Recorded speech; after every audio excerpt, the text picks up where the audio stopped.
உண்மையை உரைக்கும் உன்னத குரல். சிலோன் மிரர். இன்றைய செய்திகள். வணக்கம். இன்றைய சிலோன் மிரர் செய்திகளுடன் இணைந்துள்ளீர்கள். இப்போது விரிவான செய்திகளை பார்க்கலாம். மட்டக்களப்பில் புதிய கூட்டணி. கருணா, பிள்ளையான், வியாழேந்திரன் கைகோர்ப்பு. உள்ளாட்சி தேர்தலை இலக்காக கொண்டு முன்னாள் இராஜாங்க அமைச்சர் சதாசிவம் வியாழேந்திரன் அமைத்த கிழக்கு தமிழ் கூட்டணியில் முன்னாள் பிரதி அமைச்சர் விநாயகமூர்த்தி முரளிதரன் என்ற கருணாகம்மான் இணைந்துள்ளார். இதற்கான புரிந்துணர்வு ஒப்பந்தம் நேற்று முன்தினம் மட்டக்களப்பு பகுதியில் உள்ள தனியார் ஹோட்டலில் கையெழுத்தானது. இந்த கூட்டணியில் முன்னாள் இராஜாங்க அமைச்சர் சிவனேஸ்வரதுரை சந்திரகாந்தன் என்ற பிள்ளையானும் ஏற்கனவே இணைந்துள்ளார். முன்னாள் அமைச்சர்களான சிவனேஸ்வரதுரை சந்திரகாந்தன் மற்றும் வியாழேந்திரன் ஆகியோர் விநாயகமூர்த்தி முரளிதரனுடன் நடத்திய பேச்சுவார்த்தைக்கு பிறகு அவர் இந்த கூட்டணியில் இணைக்கப்பட்டார். இதன்படி இந்த உள்ளாட்சி தேர்தலில் மட்டக்களப்பு மாவட்ட உள்ளாட்சி தேர்தலை மூவரும் இணைந்தே செயல்படுவார்கள் என செய்திகள் தெரிவிக்கின்றன. இந்த முறை மலையக மக்கள் திசை காட்டியிடம் ஏமாற மாட்டார்கள். உள்ளூராட்சி தேர்தலில் நாங்கள் தான் வெற்றி பெறுவோம். நம்பிக்கையோடு பழனி திகாம்பரம். உள்ளாட்சி தேர்தலில் மக்கள் மீண்டும் திசைகாட்டியிடம் ஏமாற மாட்டார்கள் என்று தமிழ் முற்போக்கு கூட்டணியின் துணைத் தலைவர் பாராளுமன்ற உறுப்பினர் பழனி திகாம்பரம் தெரிவித்துள்ளார். கொட்டகலை தனியார் மண்டபத்தில் நடைபெற்ற உள்ளூராட்சி தேர்தலில் போட்டியிடும் கட்சி வேட்பாளர்களுக்கான விழிப்புணர்வு கூட்டத்தில் பழனி திகாம்பரம் பேசும்போதே இவ்வாறு தெரிவித்துள்ளார். அங்கு பேசிய பாராளுமன்ற உறுப்பினர் பழனி திகாம்பரம், இந்த அரசாங்கம் பல பொய்களை சொல்லி அதிகாரத்திற்கு வந்தது. நாட்டை அபிவிருத்தி செய்வதாக கூறியது. திருடர்களை பிடிப்பதாக கூறியது. நாடாளுமன்றத்தில் திருடர்களின் பட்டியலை வெளியிடுவதாக கூறியது. திருடர்களின் பட்டியலில் பழனி திகாம்பரம் மற்றும் ராதாகிருஷ்ணனின் பெயர்கள் இல்லை. ஏனென்றால் நாங்கள் திருடவில்லை. மலையை பிரதிநிதித்துவப்படுத்தும் தேசிய மக்கள் சக்தியின் உறுப்பினர்கள் நாங்கள் எந்த வளர்ச்சியும் செய்யவில்லை என்று கூறுகிறார்கள். எனவே மக்களிடம் மன்னிப்பு கேட்க சொல்கிறார்கள். நாங்கள் மன்னிப்பு கேட்க வேண்டியதில்லை. ஏனென்றால் நாங்கள் தோட்டங்களை அபிவிருத்தி செய்துள்ளோம். தொழிற்சாலைகள் மற்றும் தோட்ட அதிகாரிகளை கொலை செய்ததற்காக மக்கள் விடுதலை முன்னணிதான் மக்களிடம் மன்னிப்பு கேட்க வேண்டும் என்றார் அவர். சீன தூதர் ரணில் விக்ரமசிங்கவின் பிறந்த நாளுக்கு கொடுத்த இரவு விருந்து. 8வது நிறைவேற்று ஜனாதிபதி ரணில் விக்ரமசிங்கவின் பிறந்த நாளை முன்னிட்டு இலங்கையில் சீன தூதர் சி ஷென்காங் கொழும்பில் ரணில் விக்ரமசிங்கவிற்கு இரவு விருந்து அளித்துள்ளார். இந்த நிகழ்வில் முன்னாள் ஜனாதிபதியின் மனைவி பேராசிரியர் மைத்ரி விக்ரமசிங்கவும் கலந்து கொண்டுள்ளார். முன்னாள் ஜனாதிபதி ரணில் விக்ரமசிங்கவின் பிறந்த நாள் மார்ச் 24 ஆகும். முறைகேடாக சம்பாதித்த சொத்துக்களை பறிமுதல் செய்யும் சட்டங்கள் கொண்டுவரப்படும். முன்னாள் ஆட்சியாளர்களும் அவர்களுடன் தொடர்புடையவர்களும் முறைகேடாக சம்பாதித்த சொத்துக்களை பறிமுதல் செய்ய புதிய சட்டங்கள் கொண்டுவரப்படும் என தேசிய மக்கள் சக்தியின் பாராளுமன்ற உறுப்பினர் சந்தன சூர்யாரிச்சி தெரிவித்துள்ளார். இதன் மூலம் சம்பந்தப்பட்ட சொத்துக்களை சட்டப்பூர்வமாக நீதிமன்றம் மூலம் அரசாங்கத்திடம் ஒப்படைக்க வாய்ப்பு கிடைக்கும் என பாராளுமன்ற உறுப்பினர் கூறினார். இதற்கான மசோதா எதிர்வரும் ஏப்ரல் 8 நாடாளுமன்றத்தில் கொண்டுவரப்படும் என அவர் தெரிவித்துள்ளார். இரவு விடுதி சண்டையில் யோஷித ராஜபக்சவுடன் வந்த சந்தேக நபர்கள் அடையாளம் காணப்பட்டுள்ளனர். கொழும்பு யூனியன் பிளேஸில் உள்ள இரவு விடுதியில் நடந்த சண்டை தொடர்பாக சந்தேக நபர்கள் தற்போது அடையாளம் காணப்பட்டுள்ளதாக போலீசார் தெரிவித்தனர். யோசித ராஜபக்சவுடன் வந்த குழுவினருக்கும் அங்கு இருந்த பாதுகாப்பு அதிகாரிக்கும் இடையே ஏற்பட்ட வாக்குவாதத்தில் பாதுகாப்பு அதிகாரி தாக்கப்பட்டார். இந்த சம்பவம் தொடர்பானோர் தெஹிவளை, அத்திடிய, திம்ரிஹஸ்யாய பகுதிகளை சேர்ந்தவர்கள் என்று போலீசார் தற்போது அடையாளம் கண்டுள்ளனர். இந்த சந்தேக நபர்கள் தற்போது அப்பகுதியை விட்டு தப்பி சென்று விட்டதாகவும் போலீசார் தெரிவித்தனர். சந்தேக நபர்களை கைது செய்ய போலீசார் தற்போது விசாரணை நடத்தி வருகின்றனர்.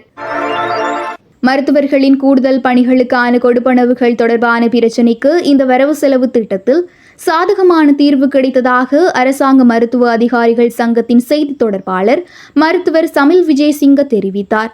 நேற்று நடைபெற்ற செய்தியாளர் சந்திப்பில் அவர் இவ்வாறு கருத்து தெரிவித்துள்ளார். வரவு செலவு திட்ட முன்மொழிவுகள் மூலம் சுகாதாரத்துறையின் கொடுப்பனவுகள் குறைக்கப்படும் என்று கூறி கடந்த காலங்களில் நாட்டில் கடுமையான விவாதம் நிலவியது. சில சுகாதார தொழிற்சங்கங்கள் வேலைநிறுத்த போராட்டங்களில் ஈடுபட்டன.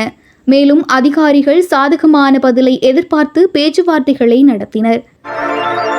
2055 ஆண்டிற்குள் நடக்க வேண்டியதை தெரிவித்த ரணில் முன்னாள் ஜனாதிபதி ரணில் விக்ரமசிங்க தொலைக்காட்சி சேனல்களுடன் நடந்த ஒரு நேர்காணலில் 2055ஆம் ஆண்டிற்குள் $1 டிரில்லியன் அமெரிக்க பொருளாதாரத்தை அடையும் இலக்கை பின்பற்ற வேண்டும் என்று ஒரு சிறப்பு கோரிக்கை விடுத்தார்.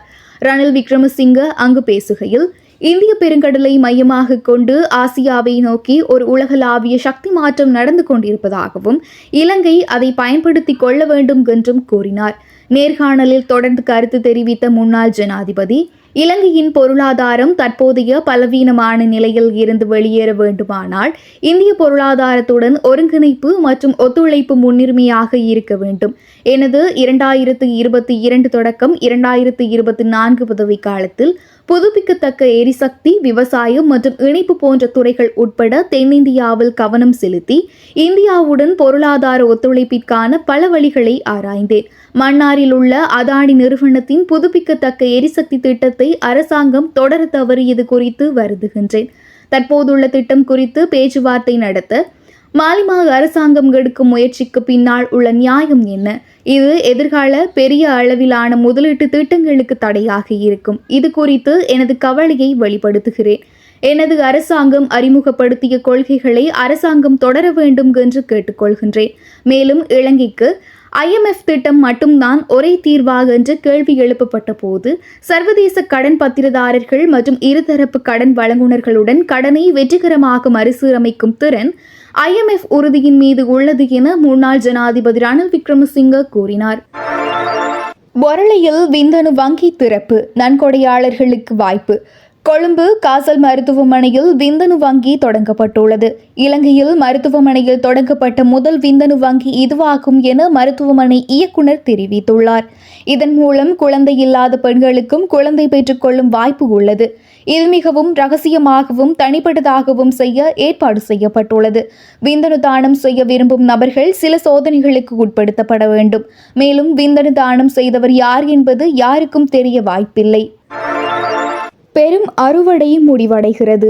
அரசு 60,000 மெட்ரிக் டன் அரிசி மட்டுமே வாங்கியுள்ளது. இந்த பெரும் அறுவடையில் அரசு இதுவரை சுமார் 60,000 மெட்ரிக் டன் அரிசியை மட்டுமே வாங்கியுள்ளதாக தகவல்கள் தெரிவிக்கின்றன.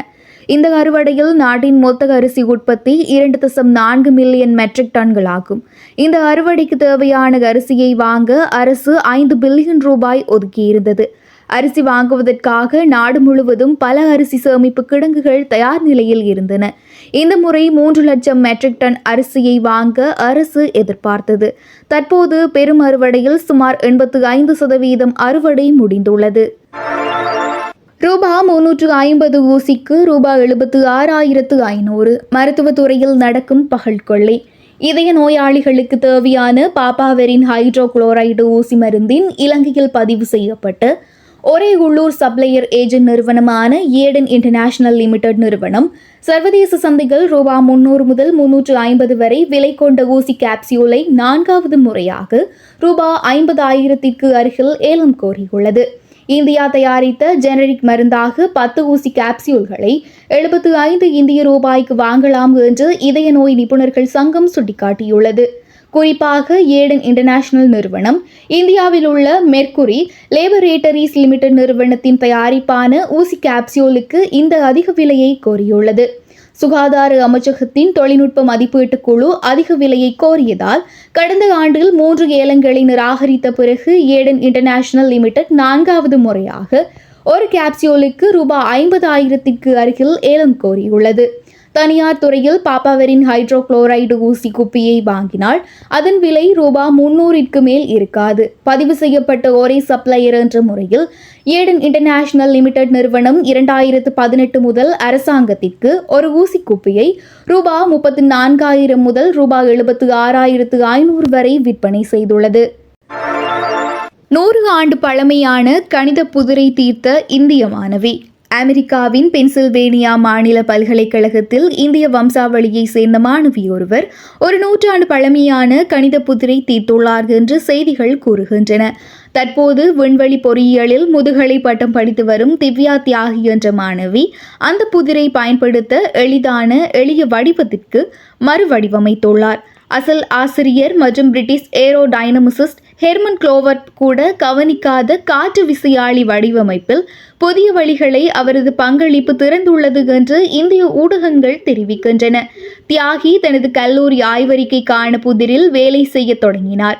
மேலும் அவரது கண்டுபிடிப்புகள் காற்றாலை மீன் அறிவியல் துறையில் வெளியிடப்பட்டன. தனது ஆய்வு செலவுகளை குறைக்கவும் காற்றாலை மீன் உற்பத்தியை அதிகரிக்கவும் உதவும் என்று தியாகி கூறினார். 1% சக்தி குணக அதிகரிப்பு கூட ஒரு விசையாழியின் ஆற்றல் வெளியீட்டை கணிசமாக அதிகரிக்கும். இது ஒரு முழு சுற்றுப்புறத்திற்கும் சக்தி அளிக்க முடியும் என்று இந்திய ஊடகங்கள் அவரை மேற்கோள் காட்டி கூறியது.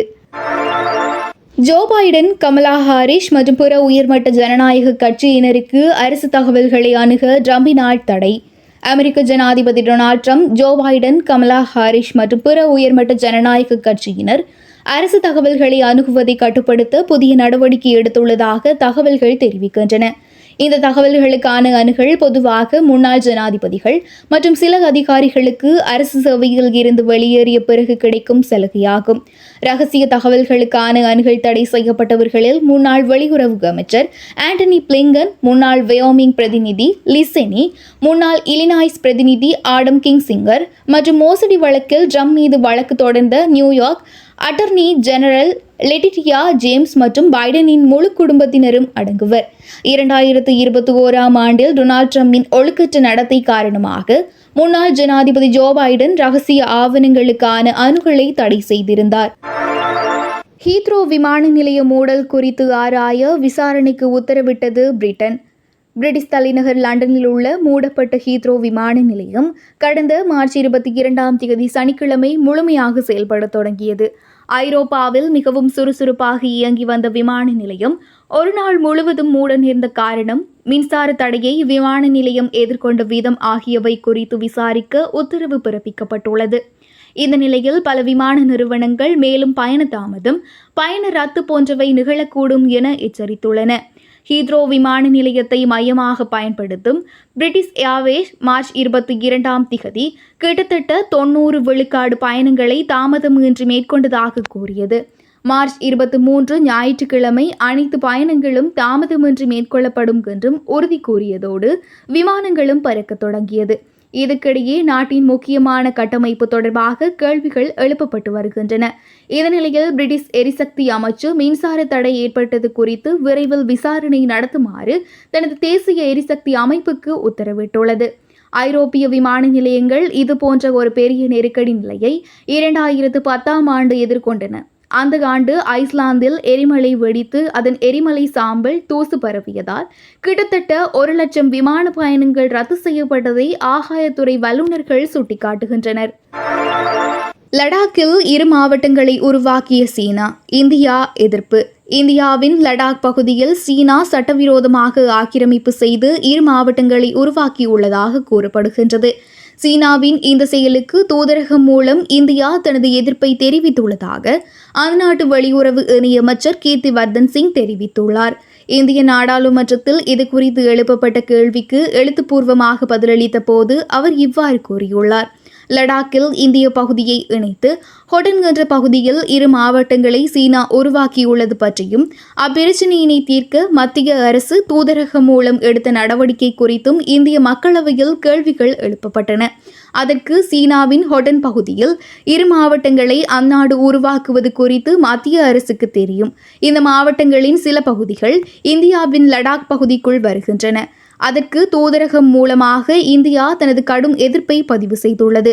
இந்திய பகுதியில் சீனாவின் சட்டவிரோத ஆக்கிரமிப்பை இந்திய அரசு ஒருபோதும் ஏற்காது என இணையமைச்சர் பதிலளித்தார். Beyond the headlines, inside the truth, your source for unbiased news. Ceylon Mirror.